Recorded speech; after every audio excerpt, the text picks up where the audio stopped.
మొదటి సమూయేలు గ్రంథము 21వ అధ్యాయము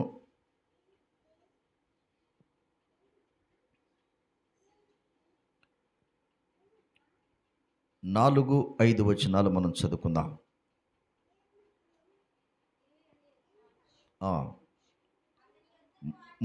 మూడో వచనం కాను చదవండి. 3-4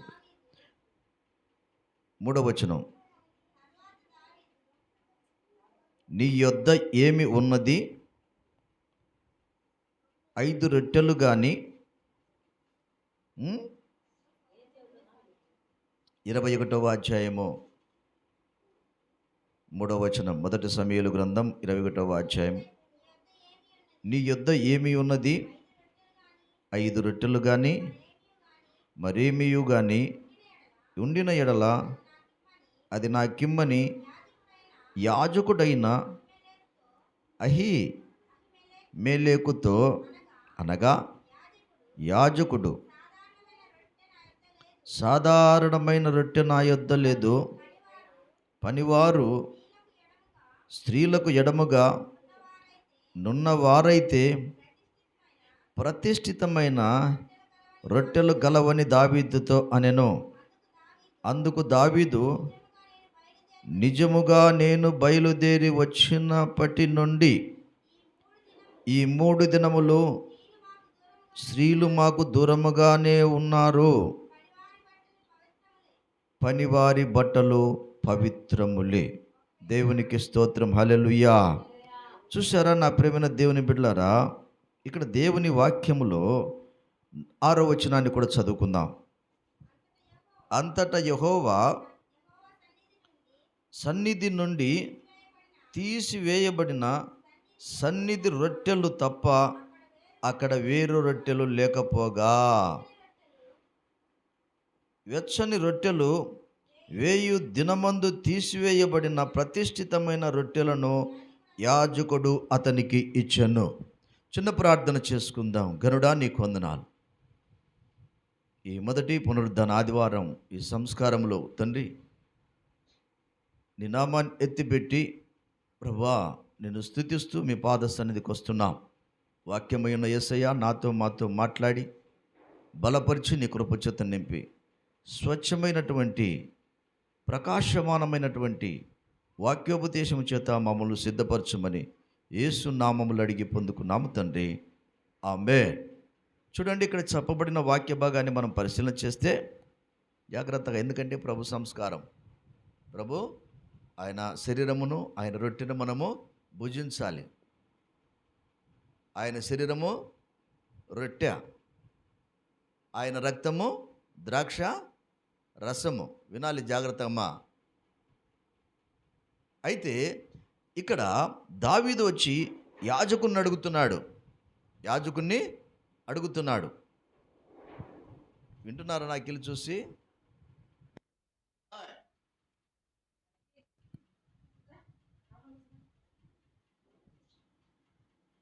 యాజకుడిని అడుగుతున్నాడు, నీ దగ్గర ఏమైనా తినడానికి ఉన్నాయా అని చెప్పేసి. వినండి జాగ్రత్తగా.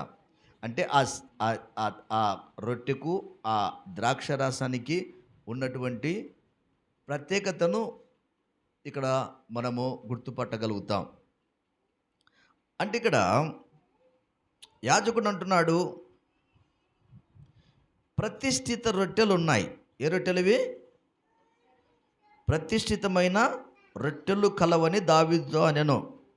చూసారా? సాధారణమైన రొట్టెలు నా యొద్ద, వినాలమ్మా, సాధారణమైన రొట్టెలు నా యొద్ద లేవు. మనమేమనుకుంటాం, అదేదో గోధుమ రొట్టె, అది ఆ ప్రభు సంస్కారం తీసుకునే వాళ్ళు ఈ వాక్యం విని తీసుకోవచ్చు అనుకుంటే తీసుకోండి, లేకపోతే మౌనంగా ఉన్న బాధ లేదు, మరొక నెలలో మనం తీసుకోవచ్చు. అది సాధారణమైన రొట్టె కాదు, అది సాధారణమైన ద్రాక్షరసము కాదు. ఇది నా శరీరము, ఇది నా రక్తము, దీనిని త్రాగునప్పుడల్లా నన్ను జ్ఞాపకం చేసుకోమని ప్రభు సెలవిచ్చాడు. కాబట్టి ఇక్కడ అంటున్నాడు, సాధారణమైన రొట్టె నా దగ్గర, ప్రతిష్ఠితమైన రొట్టెలు ఉంది. ప్రతిష్ఠితమైన రొట్టెది అది ఆషామాషి రొట్టె కాదది.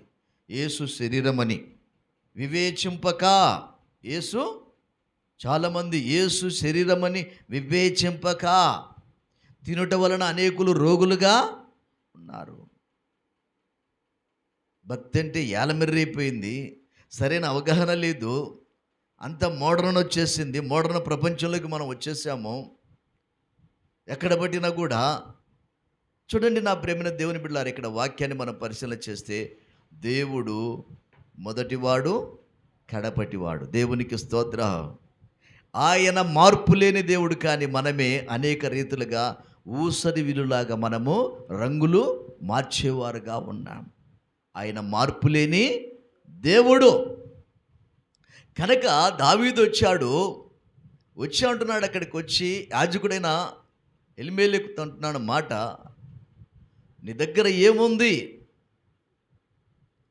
మేము భుజించడానికి అంటే, నా దగ్గర సాధారణమైన రొట్టెలు లేదు.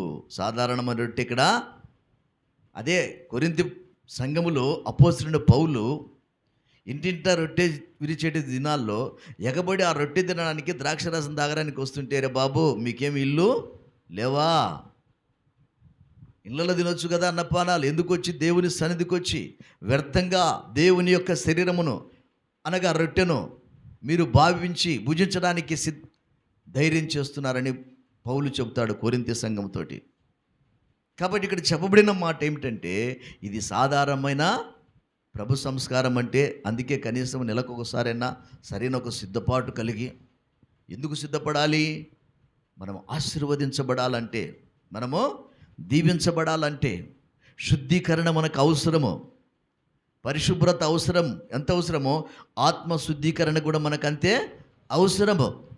కనుక ఇక్కడ ఆయన అంటున్న మాట, సాధారణమైన రొట్టెలు మా దగ్గర లేవు, కానీ ప్రతిష్ఠితమైన రొట్టెలు మా దగ్గర ఉన్నాయి. ఈ ప్రతిష్ఠితమైన రొట్టెలు తినాలంటే, సాధారణమైన రొట్టెలు తినాలంటే నువ్వు ఎట్లున్నా తినొచ్చు, అంతేనా కాదు ఇక్కడ చెప్పబడే మాట, ఎట్టున్నా తినొచ్చు.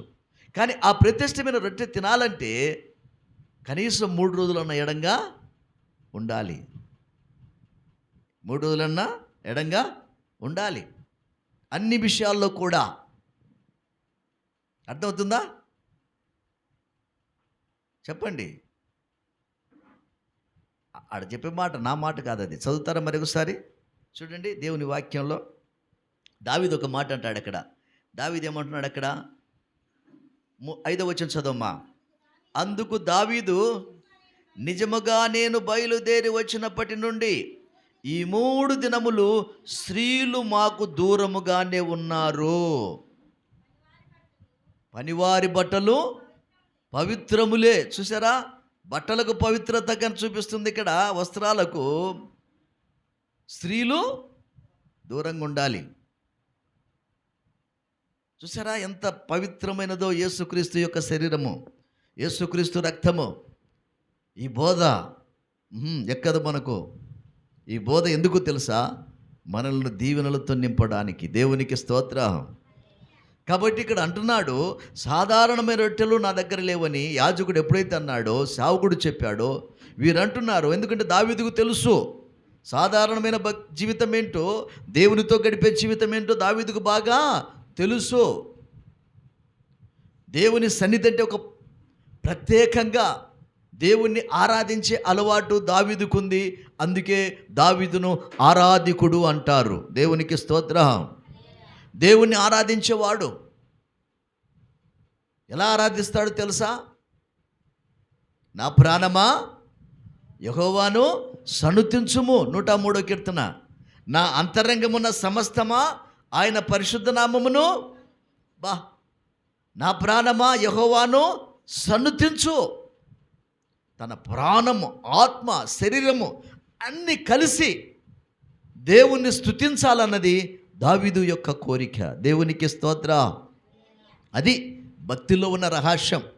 దావీదును ఎక్కడో గొర్రెలు కాసుకొని చెట్ల ముడి తిరిగే వాడిని తీసుకొచ్చి ఇజ్రాయేలు ప్రజల మీద 40 సంవత్సరాలు రాజును దేవుడు చేశాడంటే దావీదు మీద ఉన్న దేవుని మమకారము, దేవుని మీద ఉన్న దావీదు మమకారము. మనకు అట్లా కాదు. ఇంటి దగ్గర మమకారం, ఇంటి చుట్టూ మమకారము, రకరకాలుగా ఇంటి భౌతికమైన విషయాల మీద మన దృష్టి చూస్తున్నాము, కానీ దేవుని విషయాల మీద మనకు దృష్టి లేదు. దేవుని యందు సరైన అవగాహన లేకపోవడం ద్వారానే మనము దీవించబడలేకపోతున్నామన్న విషయాన్ని మర్చిపోవద్దు. ఎందుకంటే ప్రతి దానికి కూడా ఒక ప్రత్యేకత ఉంది.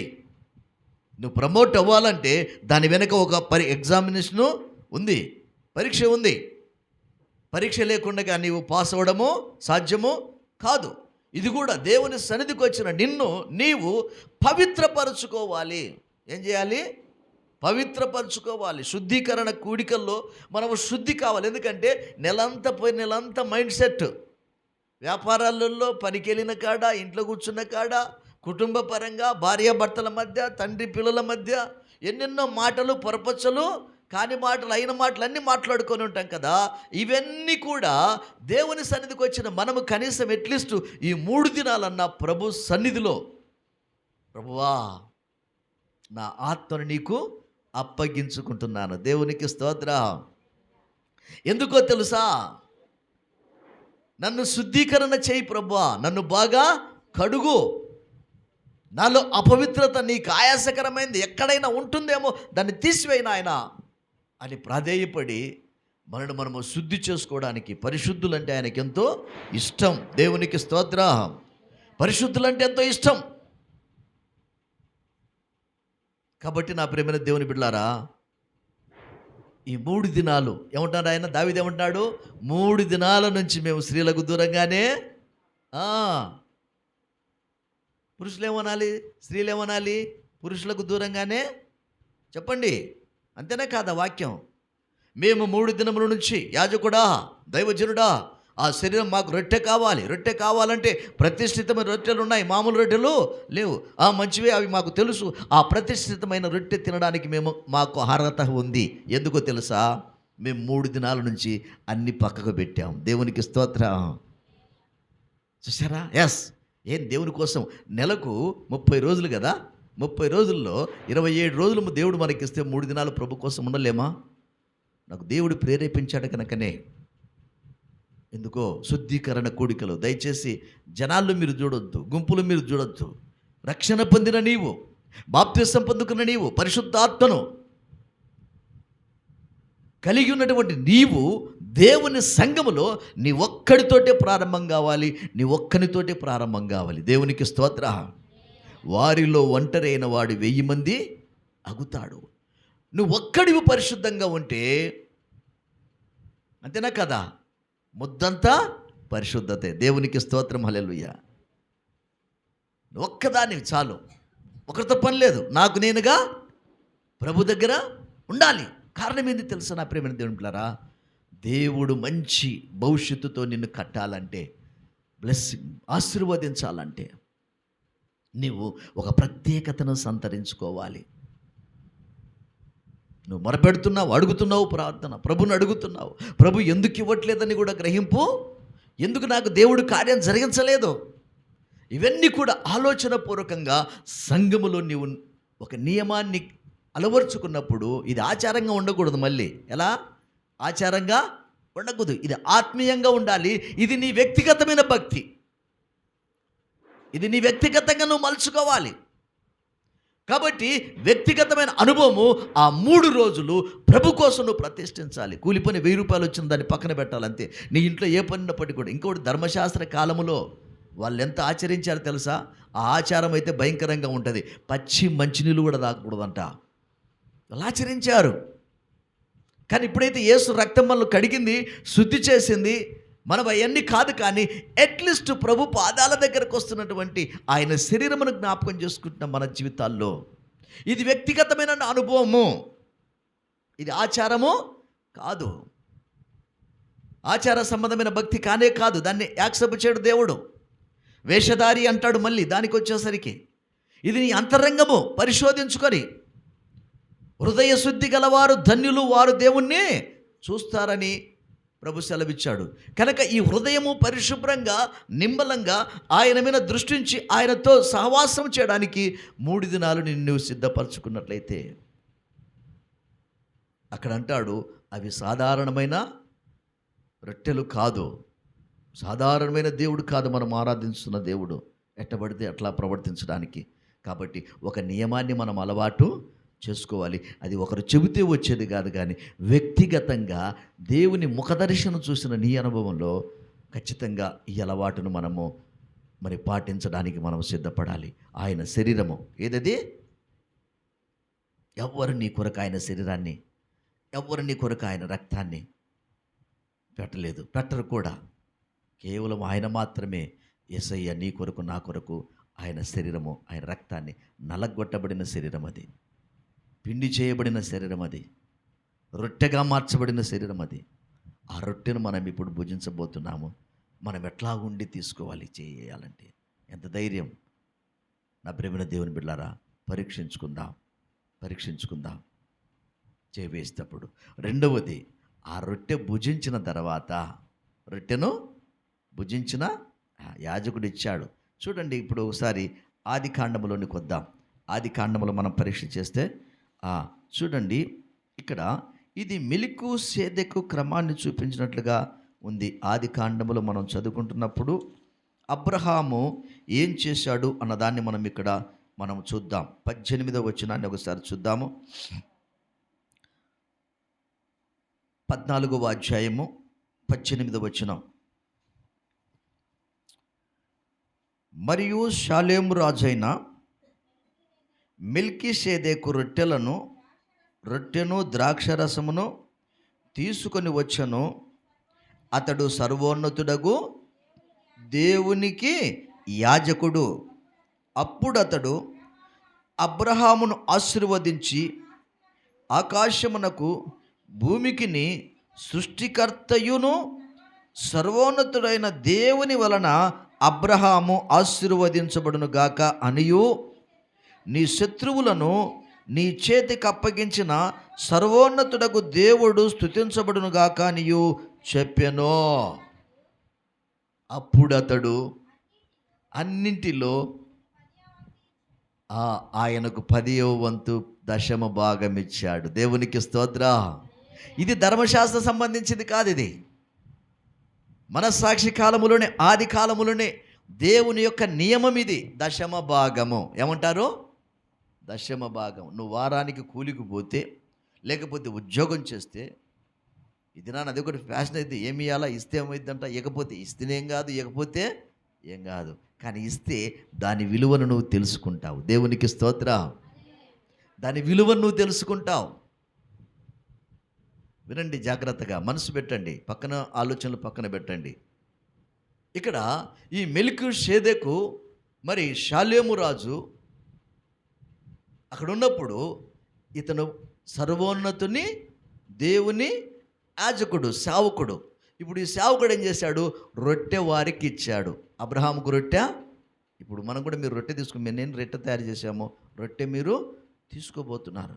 ఈ రొట్టె తిన్నప్పుడు ఆ ద్రాక్షరసం, ఆయన రక్తమును, ఆయన శరీరం తిన్న తర్వాత, ఇక్కడ అబ్రహాం ఏం చేశాడంటే, అన్నింటిలో కూడా 10వ వంతు. ఆ దినాల్లో నిజమా, కోడి గుడ్డు పెడితే కోడి మొదటి గుడ్డు, ఇట్లా ఇచ్చి చూశారు, ఇచ్చి ఆశీర్వదించబడ్డారు. దేవునికి స్తోత్రం. ఇకపోతే ఏం జరుగుద్దన్నా అంటే, ఇకపోతే ఏం జరగదు, హాస్పిటల్కి పోతే రూపాయి 5 పోయి 10,000 పోతూనే ఉంటాయి. ఇక్కడ సేవకుడు పోషించబడాలి. సేవకుడు ఎవరి సేవకుడు? మెల్కీషెదెకు క్రమము.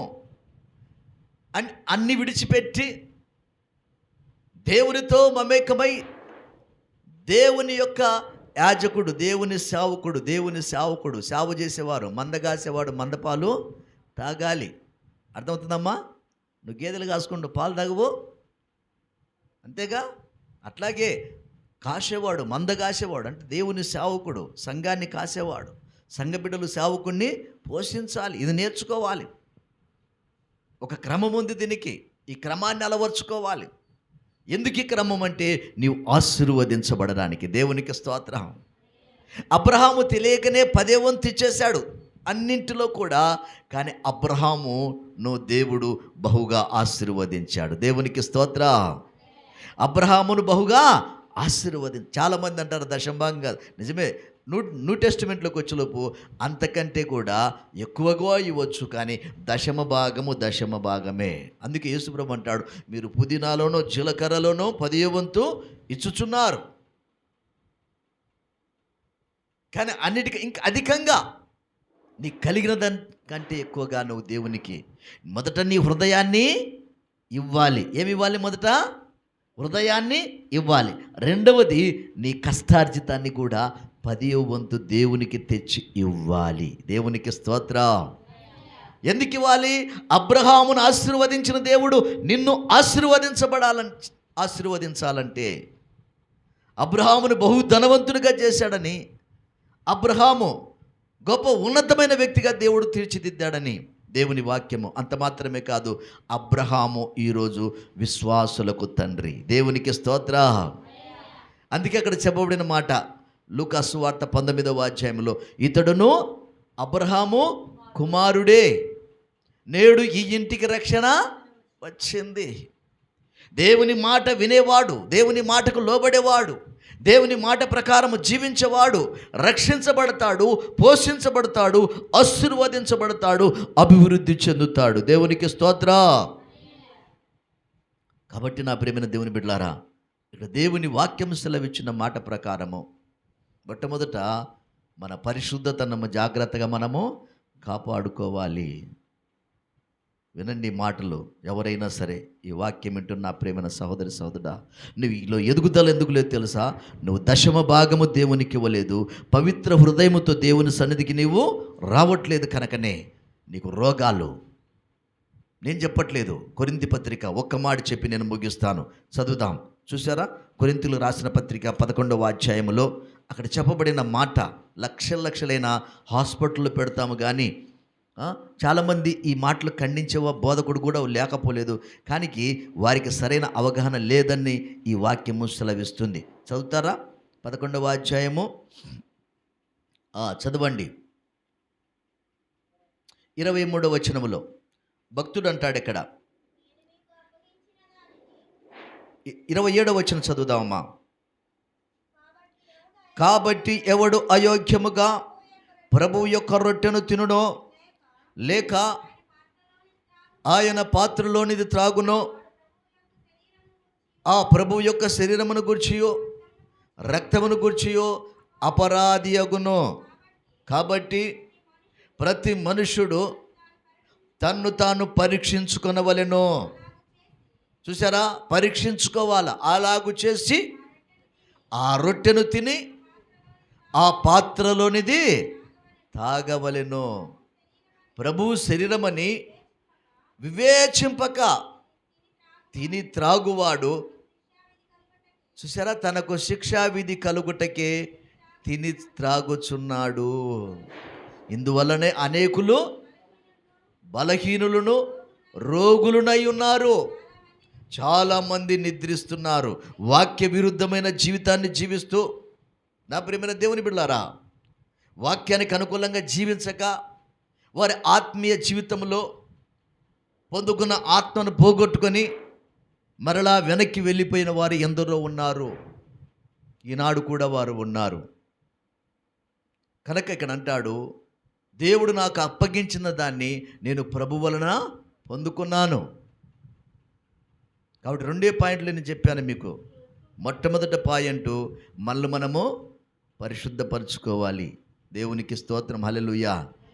నేను ఎప్పుడో చిన్నప్పుడే పరిశుద్ధపరచుకున్నాను అంటాడు ఒక ఆయన.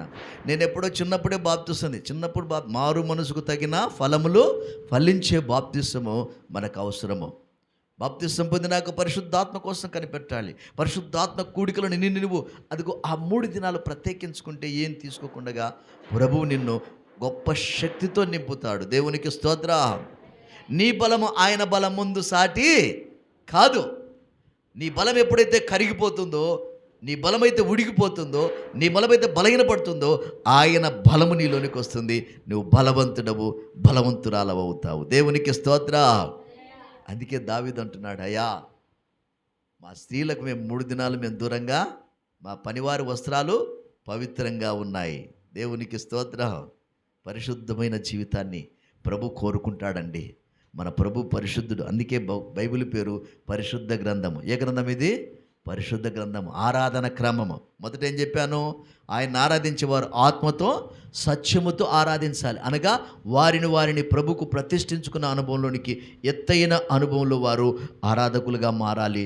రెండవదిగా ఇక్కడ చూస్తే ఆ ఆరాధించేవారు ఆయన శరీరమును భుజించాలి. ఏ శరీరం అది? ప్రతిష్ఠించబడిన శరీరము. అనగా ఆయన శరీరము, ఆయన రక్తము. ఆ రొట్టెలు పూజిస్తున్న దావీదు వచ్చి తన యొక్క స్థితిని చెబుతున్నాడు. సాధారణమైన రొట్టెలు యాజకుడి దగ్గర లేవంట, ప్రతిష్ఠితమైన రొట్టెలు ఉన్నాయి.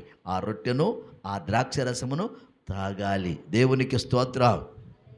మేము ఆరాధిస్తాం, కానీ ఆ రొట్టె శరీరమును తినమంటే నీవు దేవుని బిడ్డవు కాదు. ప్రతి నెల ఖచ్చితంగా మొదటి ఆదివారము ప్రభు సన్నిధిలో మనకు పెట్టుకున్న నియమాన్ని మనం ఖచ్చితంగా ఆచరించగలిగితే దేవుని యొక్క మహిమ ప్రత్యక్షతను, శక్తిని మనం పొందుకుంటాం. దేవునికి స్తోత్ర. మూడవదిగా ఆయనకు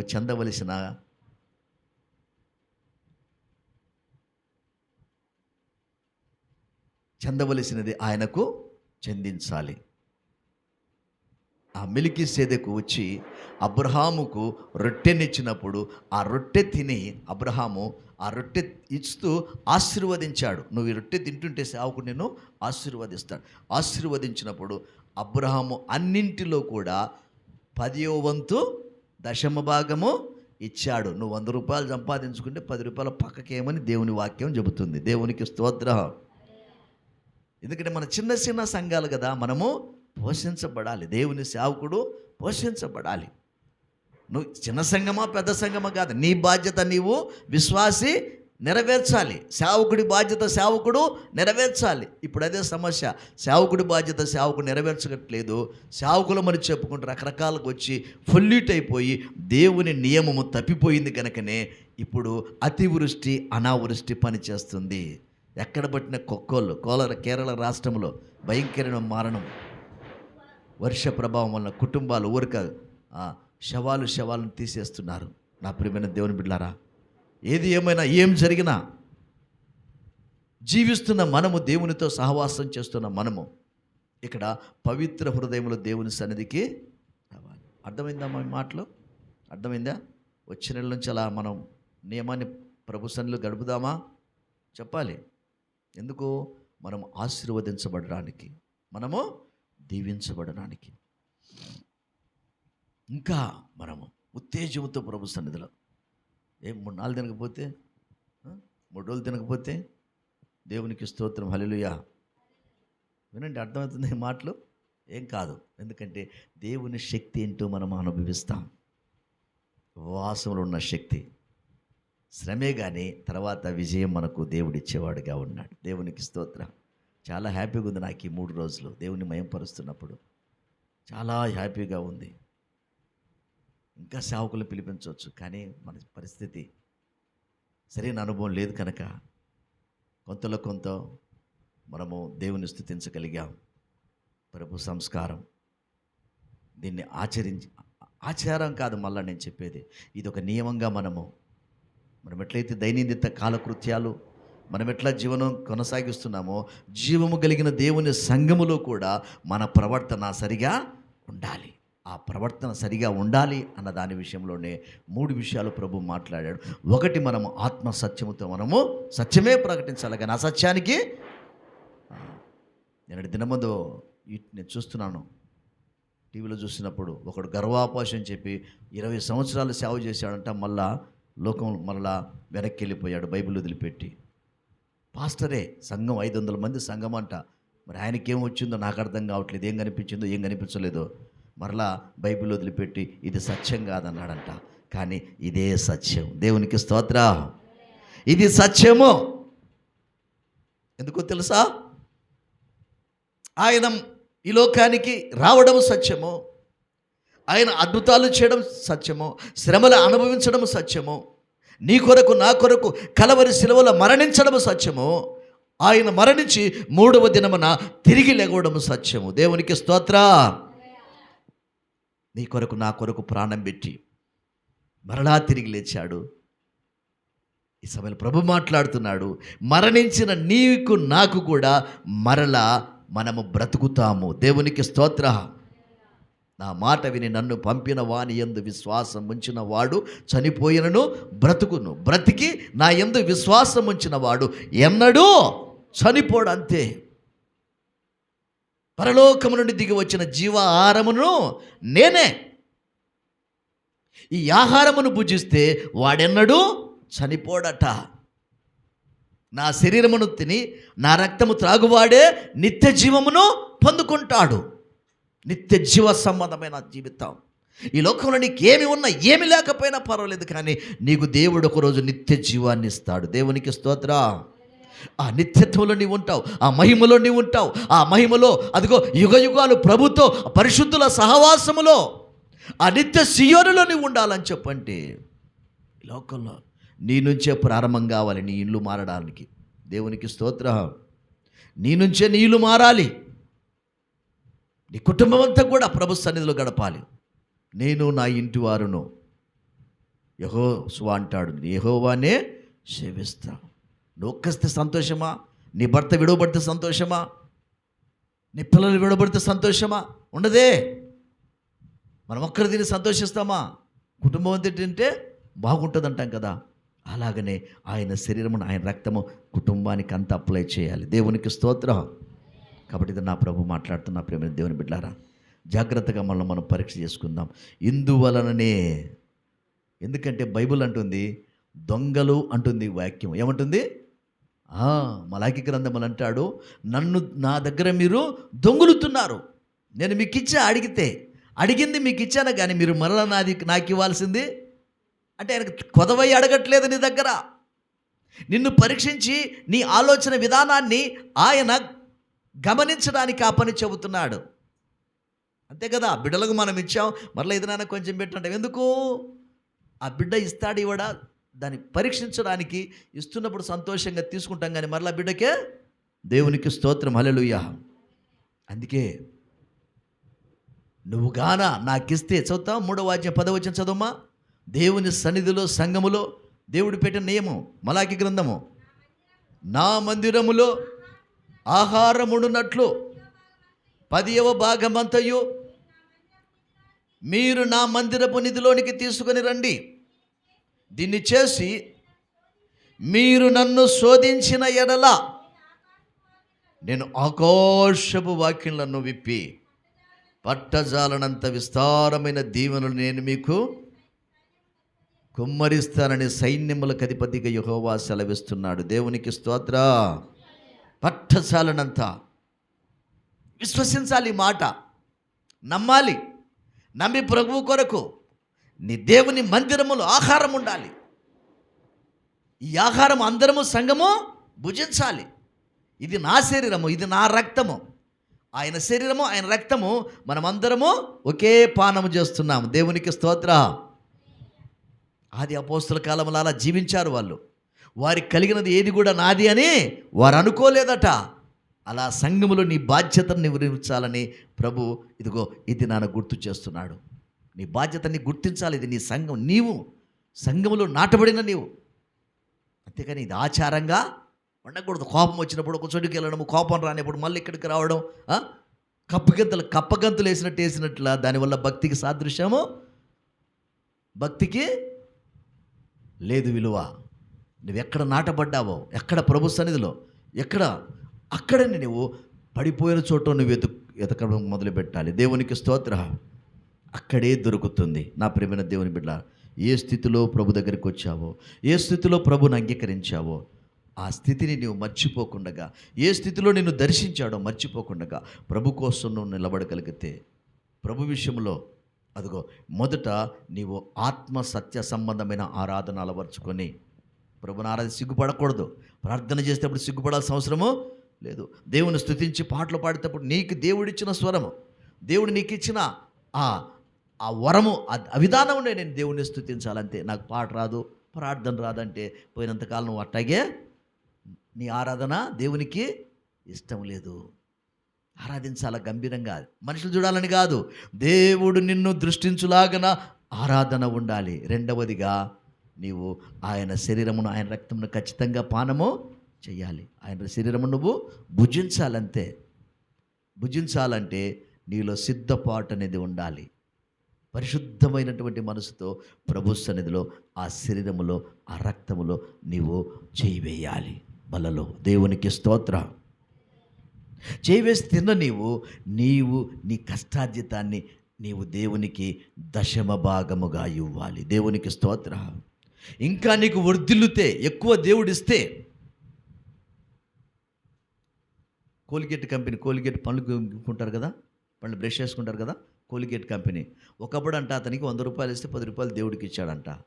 దేవుడికి ఇస్తూ ఇస్తూ ఇస్తూ ఇస్తూ ఆ కోల్గేట్ కంపెనీ, నిజంగా చెబుతున్నాను నేను, తెలుసా కోల్గేట్ పేస్టు, ఆ పేస్ట్ కంపెనీవాడు 10వ వంతు ఇస్తూ ఇస్తూ ఇస్తూ ఆ చివరికి ఆ సంపాదన ఎక్కువైన తర్వాత, ఆ సంపాదన పెరిగిపోయిన తర్వాత ఇప్పుడేం చేస్తున్నాడో తెలుసా, 10వ వంతు అతను ఉంచుకుంటున్నాడంట.